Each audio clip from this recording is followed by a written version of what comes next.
Welcome to the Living Quadratus podcast and this table of friendship. If you've found that you've moved away from a church or a religion for whatever reason, or maybe you're just exploring the idea of spiritual life, we hope that you'll find the Living Quadratus podcast as a place of freedom and safety for you. Whoever you are, whatever your tradition or no tradition, and however you find yourself today, you're welcome here. We are also here to explore the everyday practices of Quadratus, our name for the universal pattern that lives in everything. And we want to share how Quadratus is at the very core of Jesus' teachings, and to hear from people on how they are using Quadratus to enliven their lives.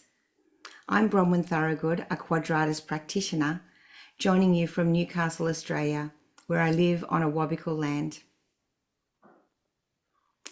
And with me is our co-host, Alexander John Shire, author and founder of Quadratus. Alexander John, could you share with us where you're coming from today? Oh, thanks, Brian. I love every time you say, and I want to, Awabakal land? Did I say it? Awabakal. Did I say it right? I think so. Pretty close. Well, I love how you honor, and I know when I was in Australia, everywhere you went, there were the plaques, and every meeting would start by recognizing the ancestors on that land. So thank Yeah. you. For me, I'm here on the northwest coast of Spain, and for us, this is ancient Celtic land. Although I'm always surprised to remember that this Iberian Peninsula, where Spain is the oldest culture of Europe, and that they have discovered human communities here that are over 800,000 years old. So truly old, spirit-filled land. And with us today is Ally Markotich. And it's hard to say that Ally is our guest because she's our wonderful team member. But I'm so excited to have Ally with us, and we'll share more about that in just a minute. But at this moment, Bron, let me strike the gong. And would you sort of help us ground and truly to be here now? Yeah, I'd love to. Yeah.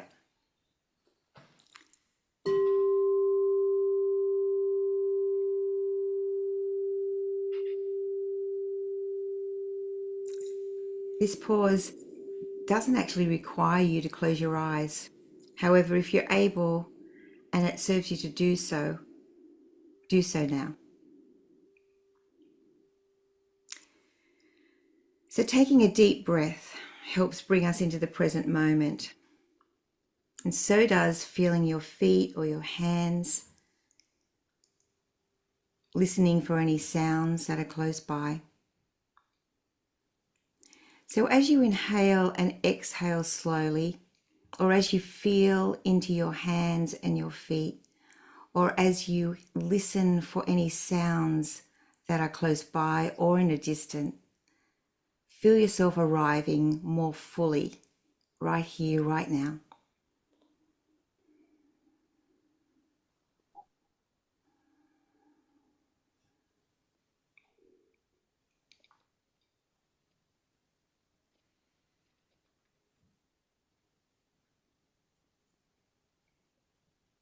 And take a moment to bring to mind an image of a beautiful and awe-inspiring scene. Perhaps there's one right in front of you right now.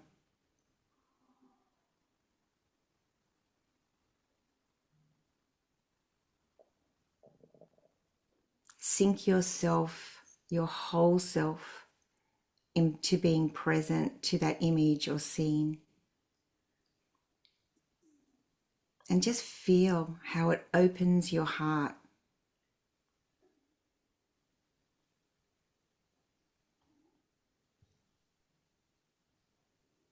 And feel the impact of your heart opening in this moment. and stay with it.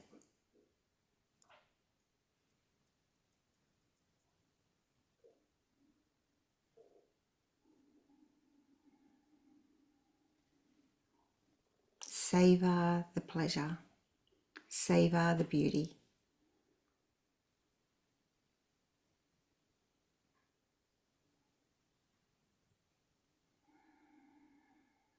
In a moment, Alexander John will strike the gong, which is our invitation to effortlessly come back into this space together.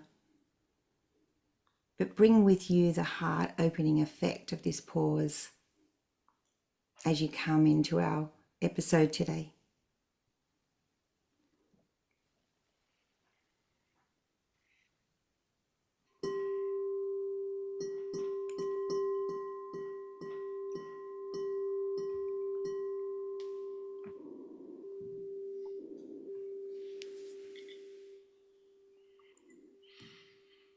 Thanks, Bron. And for me, this is just a wonderful moment of having the team together. So it's hard to think of Ally uh, in North Carolina as sort of a guest, but I'm so honored to invite you and to introduce you to the wider audience. People will know that Bron and Ally and I, along with Rosa behind the scene, we've been the team this past year for a series of seasonal retreats, exploring seasonal spirituality and helping us integrate the rhythm of the seasons, which is also sort of this ongoing cosmic energy of that we also call Quadratos. Anyway, we'll share more about that. But at this moment, welcome, Ally. Love for you to tell us about your work, your art, uh, your life. Well, thank you. Thank you for having me here. And I'm really just so delighted to be part of this conversation and to be a team member for Quadratos. I mean, what an absolute delight. I'm just kind of in awe that this is where I am right now in conversation with Alexander John and Bron. I mean, it's interesting to think about how I did land here with the two of you and how our paths found each other. But I mean, for me, the art is Alexander John. You've just been such a huge support and encourager of the importance of symbol and art being a way for opening to the spirit within us, and so to be able to enter into this community and to bring that guidance in has been such a gift. Can I just say to Ally that art has been one of those taboo subjects for me, unfortunately, for most of my life. And I think I was explaining in our episode around beauty and awe how one of the things that I pursued after I retired was to learn and to overcome my fear of picking up a paintbrush or a pencil and drawing or painting. And another part of my growth in this area was sitting in the seasonal retreats and the solstice retreats that we've had. And I guess getting input on being able to see how you so effortlessly bring to life spirit on a piece of paper. And it inspired me to think, well, I can do that too. And it doesn't look like what you did, but it looks like what spirit does through me, Yes. And that's what I love about the art that you bring to us and to our retreats. It's such an essential part, I believe. It's so essential, and it's like the joy for me in being able to offer the prompt is that if people release their inhibition around it and just open to what wants to flow through them, they will see that they have this like soul fingerprint that comes out on a piece of paper. And I think that, there is just something so strongly that we've been shut down to look at it and to honor it. We've really been taught to judge a piece of artwork rather than to, especially our own creation, which is crazy. I mean, it's just a crazy thing to think about, that if we can open up to our own creation that we've made and have compassion and listen to it, it is transformational. And so to be able to be in the Quadratos community and offer that and bring that in is, it's just like, I'm just overjoyed to be able to have this space. Yeah, that's yeah, well, it's great. It certainly has been heart opening Mm. for me as part of the process of living Quadratus. Um, what I would really love to also hear from you, Alexander John, do you have any other questions or any comments around Well, what Ali just said well, before I yeah, move on? I just some adrenaline moved your book, Ally. It was sitting right here. I think it somehow spirited itself back over to the library. Do you have a copy right there Yeah, with I you? have it. I have it right here. And would you, Yeah, this is just such a this is beautiful book my of soul kindling your book. paintings and your poetry. Mm. Have you been doing this for years and years, or was there a moment that this sort of became a practice? Well, I mean, I think that part of my story is that I had gone for coursework in spiritual formation many years ago, about like 10, 15 years ago, and that coursework was very grounded in practice and contemplative practice. And really, I had this moment where I really started to pivot towards recognizing the power of stillness and silence to get to something deeper within me. But I went to art school many years ago. So it's like I do have that kind of grounding in art. And I started to kind of work with my art and writing again. And and I have this friend who said to me, Allie, why don't you let your art be your prayer? And it was Mm, like, it mm, was like, oh my gosh, mm, like I can do that. Like that's allowed. mm, So she kind of was the first person who gave me permission. And then, I took coursework with Shiloh Sophia, who is a well-known artist out in California. And she was the one who guided me into the deeper terrain of really creating with intention. And what does it mean mm, to really set an intention around your creativity when you sit down to the page, not to just um, look at a picture and try to draw it, mm, right? Which is what a mhm, lot of us have been trained to do when we're young, is to like look at this and try to draw it exactly like that. And I mean, part of her was listen to that inner voice, ask questions as you're creating. And so that, so that's kind of where I started with on canvas and really working in acrylic. And then I shifted more into just kind of coming back to watercolor because I've always liked watercolor. I've always liked whimsical and ink, just mm, black and white pen and mm, drawings and everything like that. And so I just really allowed myself to kind of develop this where it's just like I release a line and I see where it goes and I start to kind of develop it. And I do like working with figure. Like I like working with a face because to me, there's something about being able to have a conversation with what comes up on the page. And I love that interaction of what happens when I kind of start to talk to my own creations.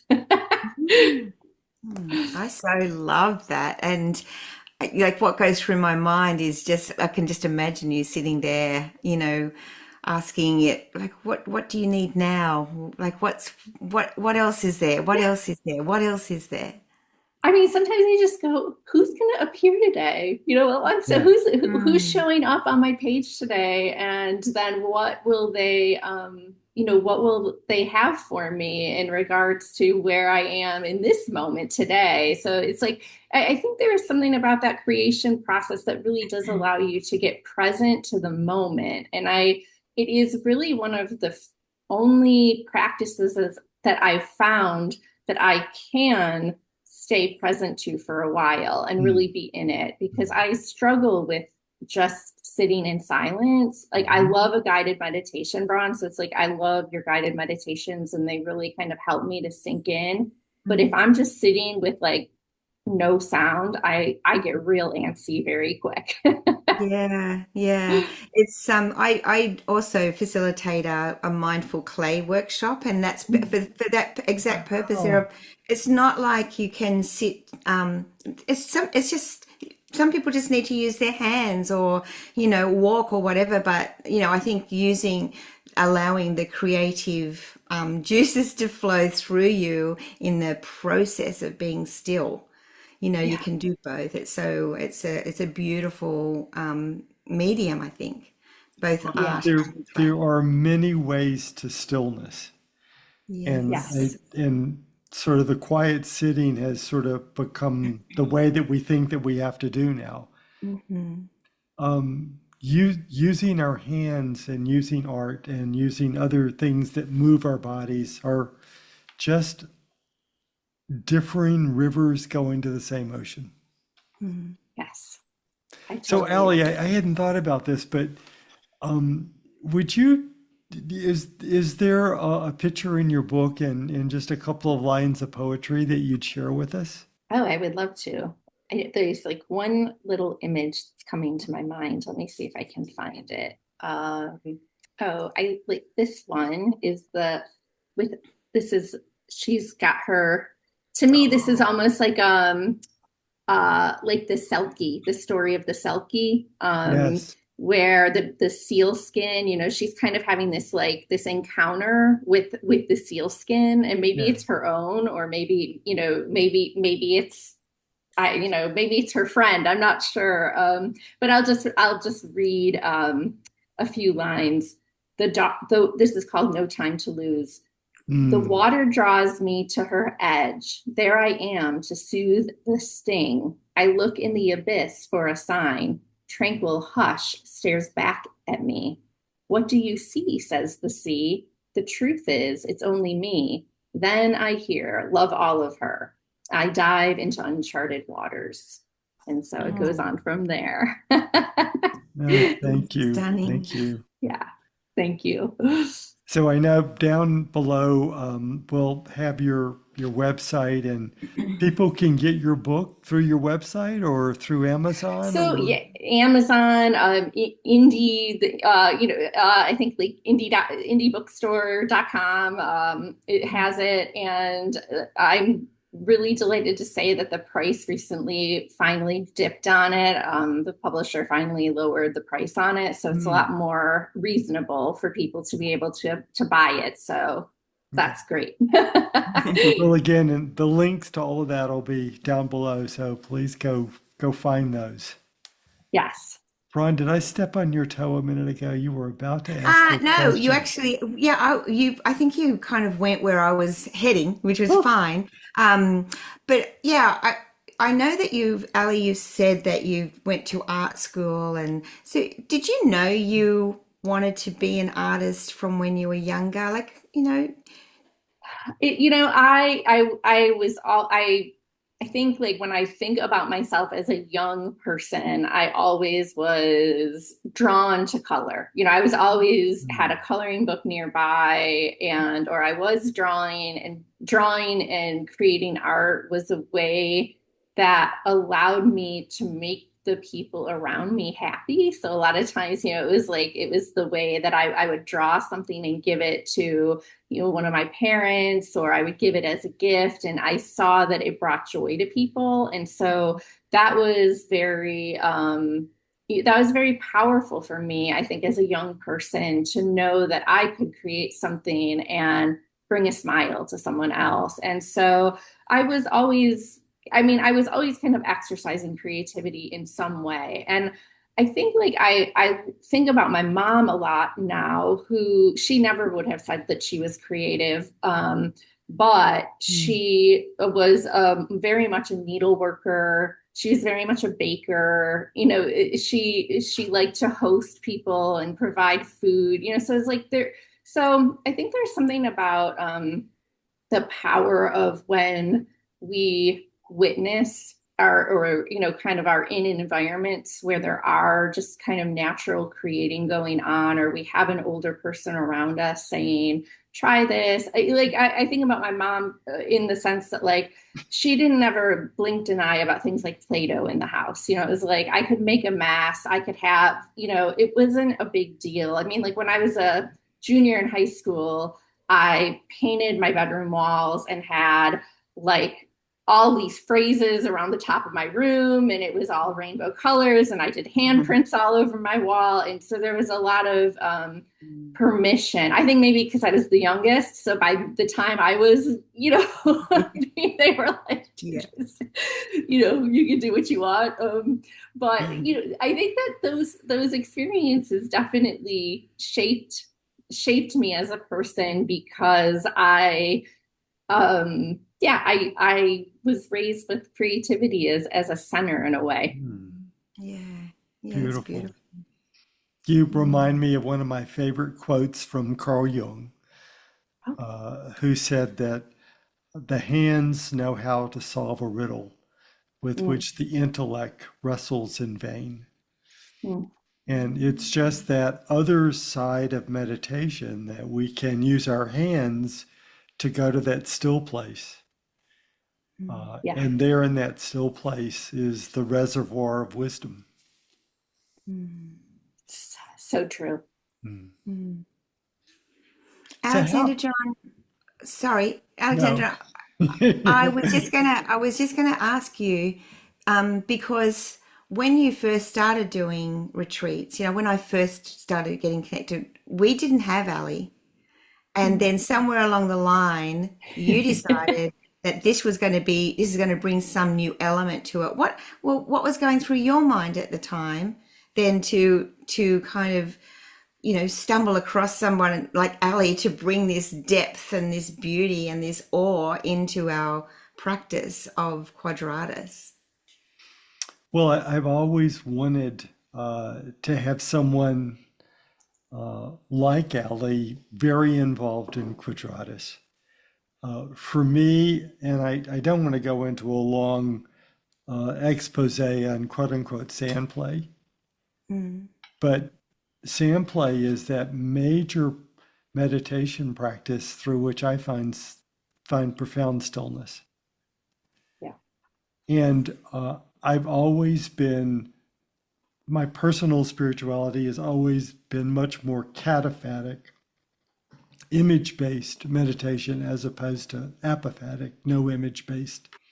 So to find someone like Allie who just has the most beautiful heart that invites people into a space.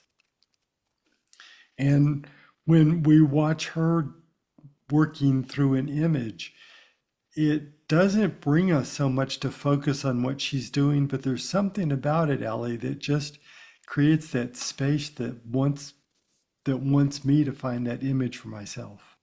Mm. So it's just been a great teamwork.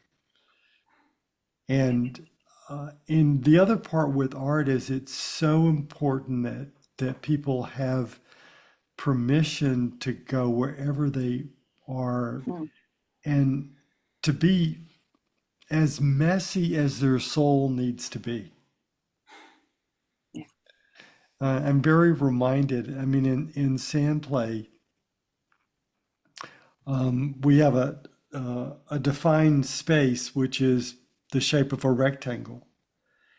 But the originator of sand play said that we should not use a square. Mm. And the reason for that is because a square creates an order in the psyche that may not be where the psyche needs to be today.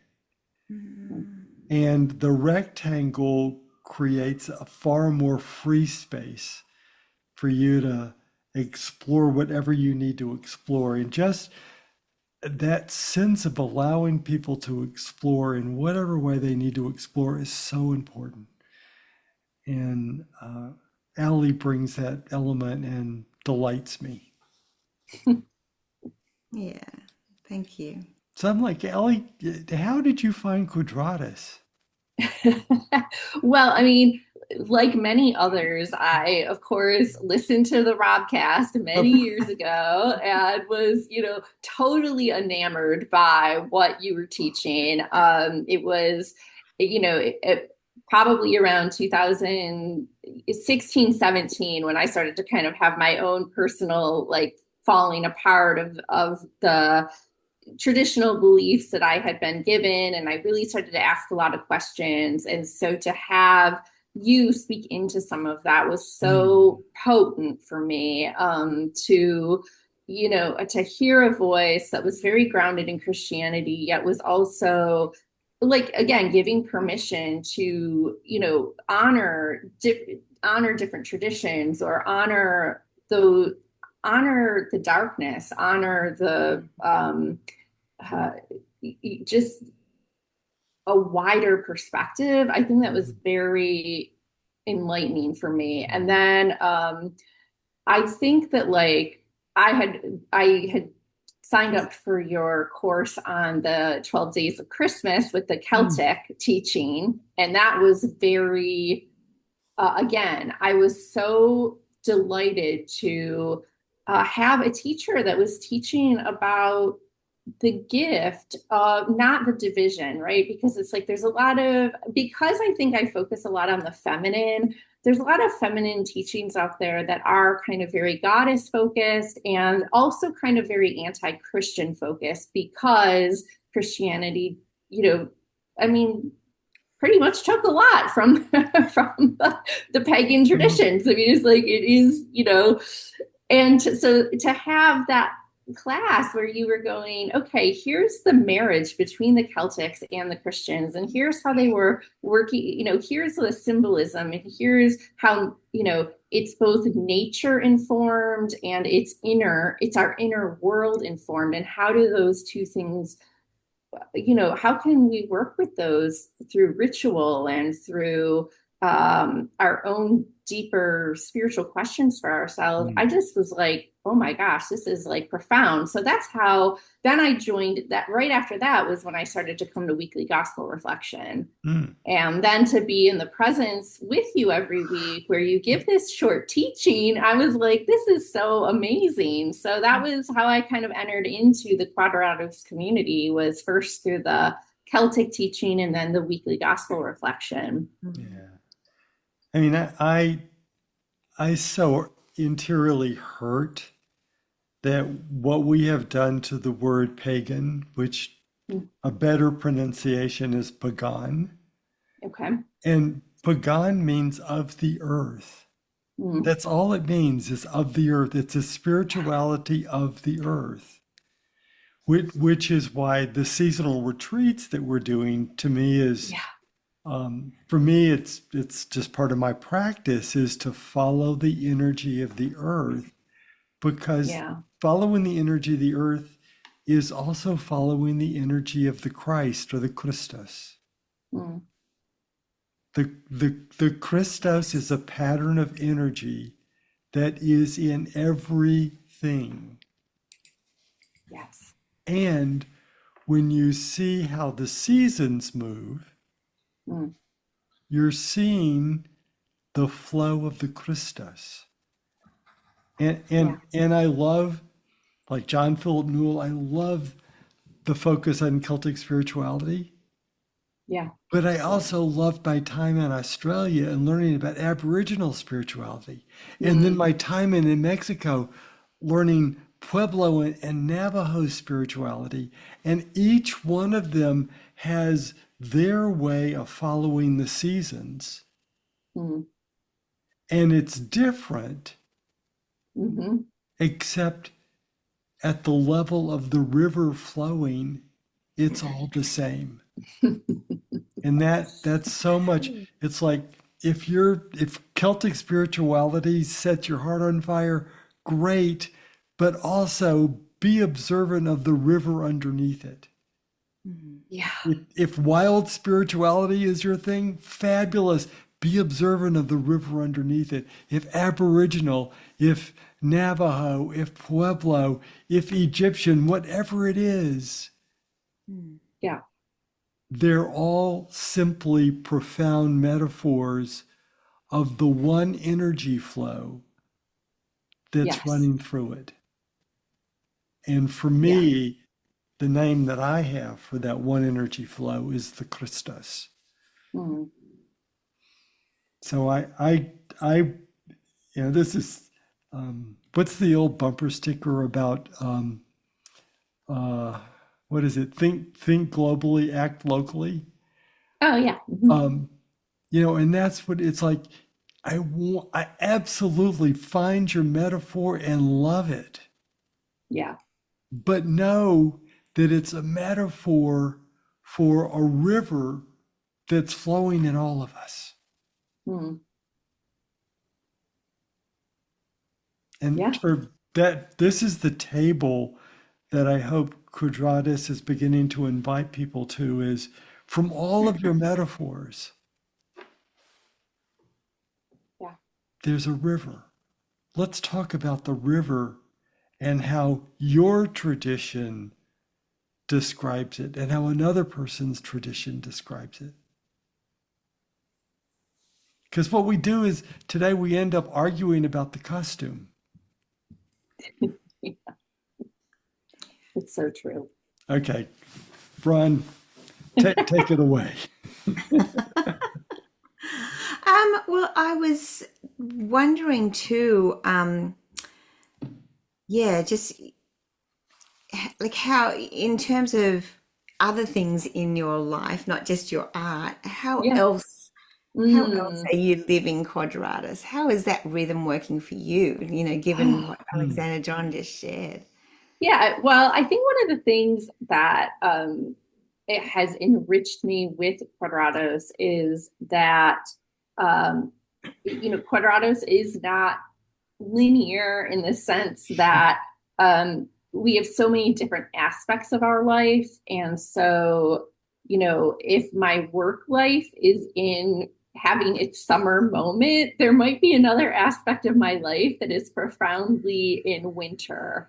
Mm, And so holding the bothness of that, I think, is very helpful for me, to recognize that, as a physically we might only be experiencing one season outside of our door, but inwardly, once we start to really live with the seasons internally, we realize that there's many different seasons going on within us at any one given time. And I think that there's a real gift to being able um, to hold that space of when we are having our winter moment, knowing that, spring is right around the corner, hopefully for us.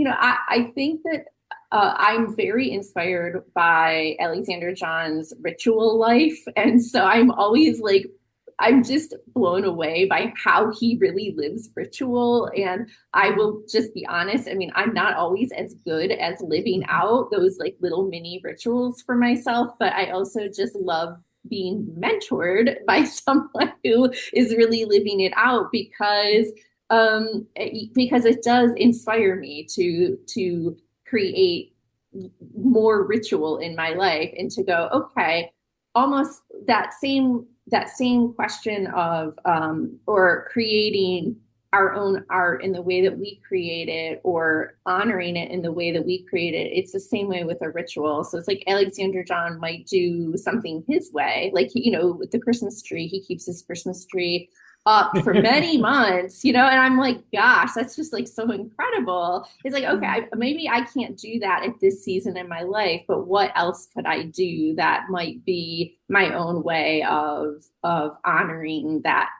shift of the tree? So there's just something about to me, like those the question of ritual is kind of always like that's kind of like one of those the river below the river questions that I have for myself.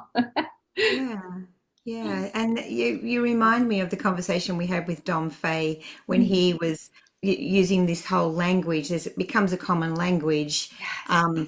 but even a language within yourself to give you hope in those the winter moments Yeah. of or the winter parts of the journey. The idea of ritual I find as well, because I get up early in the morning and I go and swim in the ocean. It's like that. Like Alexander John, I always think about you as well, because I think, yeah, let me just take a deep breath here and Mm. pause and remember the cycle. This Yeah. is the beginning of this day. And the sunset is the beginning of really, that's the beginning of a new cycle. So and there's something that happens inside me when I Mm. remember. I don't always remember, but when I do remember, there is a movement inside me Yeah. that opens my heart, and I realize I'm part of that bigger river. I'm part of something universal here. This is not just me, Right. which is helpful. You bring so much to us by living in the Southern Hemisphere and getting us out of this Northern Hemisphere centric. Yeah. I love that here we are in the Northern Hemisphere at the height of summer, and there you are at the Southern Hemisphere pretty much at the height of winter. Yes. Yeah. And yet we're on the same planet Mhm. Yeah. and we're Yeah. all living the same rhythm. It's just the momentary costuming is different. Mm. I like that analogy. That's Well, great. so are we ready to talk about seasonal retreat? We're ready to talk about seasonal retreats. All right. Go for it. So so we ended our first year of seasonal retreats in May, and we're going to start our second season of seasonal retreats, or our second set, in August. And here's the team.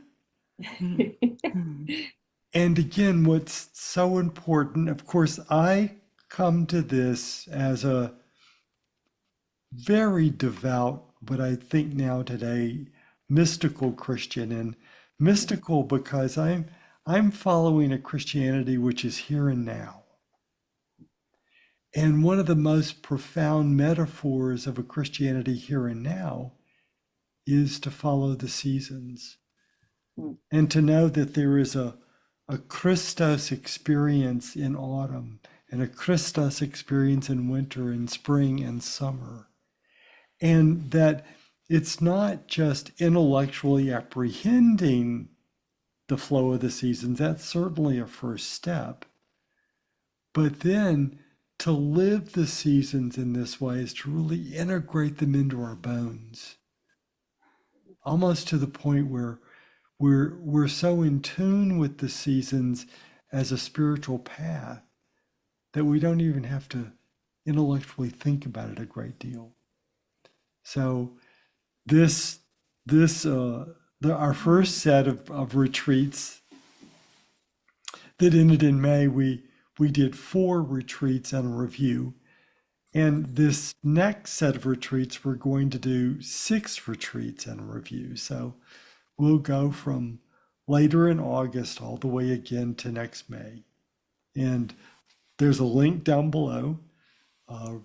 Information and registration is now open, and I really hope that you'll read what we have shared and consider joining us. Mm. Mm. From whatever tradition,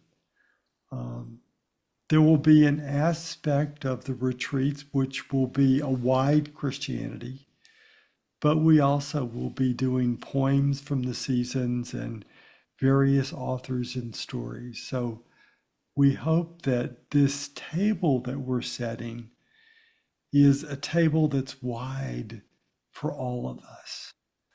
Again, a table where we can observe that one river that's flowing underneath all of our metaphors. So I don't know, Ally or Bron, if you've got anything that you'd like to add or. I mean, I could definitely just add in that we always make room and space for practice and to, I think if you do struggle with kind of making that time and putting it aside to enter into, a slow, silent kind of creative pondering, this is a great way to just have it on your calendar to give it to yourself as a gift to know that you have these gatherings in community that, one of my favorite parts about the seasonal retreats is the sharing that happens at the end, because I always just find that there's just such collective wisdom that is shared. So the art can look very different, or the people might write, or they might do a sand tray, and people have very different experiences of how they practice. But at the end with the sharing, it's always just so like, it's heart opening is what it is. Just like goes back to the meditation. It just like opens your heart a little wider, and you really just feel connected. And I think that there's something powerful about through the seasons to have a connection that you can connect in with at a deeper level. And what I would add to that too is that because we have the northern hemisphere and the southern hemisphere, it's and because some people work and other people don't work, and they can, so that the timing, it doesn't always suit. That's what I'm trying to say in a nutshell. Yeah. The timing of the retreat when it's live doesn't always suit for whatever reason. So the recording is something that you can access as well. And even though I'm not part of the sharing, when it happens, it is an incredibly rich time, even from a different time. So it's like, I think that's just something to hold as well when thinking about being part of the retreat. Whether you work, whether you're in a different hemisphere, if the timing doesn't work for you about when it's live, you can always join the recording. And having done that in the last seasonal retreat, in the Easter retreat, I just got so much out of that doing it I felt like it was real time as I was listening to the recording. So that's something else. I hear this over and over from people, and it surprises me and delights me. But yes, the seasonal retreats are recorded, and they're there for you if you can't be with us live, and they're there if you want to keep reviewing and going deeper. Yeah. And each retreat will start with Bron leading us, usually by a recording, in a grounding meditation in that lovely way that she does for us. And then there'll be a time where I will sort of open up the story, the gospel passage, the poem of the season. And then Ally will come in behind by inviting us to practice in some way. And some people may be sitting with canvas and brush, other people with a sand tray, other people go out and sit in nature or go for a walk. That practice is for you. And then we come out of practice and we have our small breakout circles on Zoom for small circle sharing. And then that leads to all coming back together and large circle sharing. And then finally, closing with a prayer and a blessing. So again, please open up the link below, look at the information, consider registering, and know that we're providing a whole series of different ways that you can donate. And yes, Quadratus has a budget, and Ally and Bron have, but we all have budgets. But we also really want you to be with us, and we don't want you to make funds be a reason not to be with us. I just want to come back to something that Ali said earlier about how she became connected with Quadratus through the Christmas, the 13 days of Christmas, but also the weekly gospel reflections, because that's another regular touch point that is available, which the link will be below here as well. That I'd highly recommend that you subscribe to that, because I live in the Southern Hemisphere, as we've said many times, and I still can participate in that weekly gospel reflection. Sometimes I just listen to the recording that is attached to Alexander John's translation of the text. And that is my prayer for the week, and I find it so moving, and that's my spiritual ritual for that week. And so, I encourage people to kind of explore that avenue as well, to continue that touch point with Quadratus throughout the year. Thanks, Bron. On Mondays, you get an email that comes from Quadratus, and it has my translation, my Quadratus translation of that week's gospel passage, and an audio recording of my reading the passage with a brief reflection.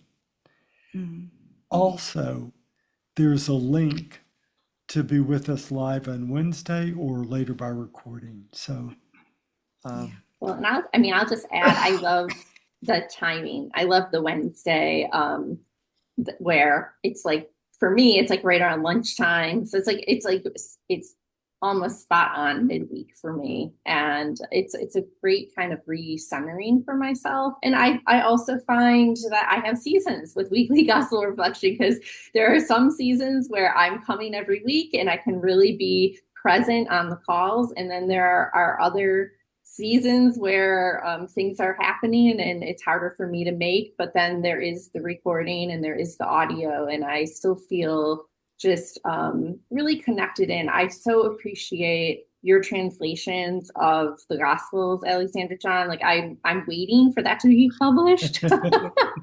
Like, when is that version going to be published? So, because it's so expansive and invites, to me, it invites imagination to open around spirituality. And I think that is very important for me in my own spiritual life, is that allowance that your imagination is welcome here. And that's really, I feel that through Quadratos.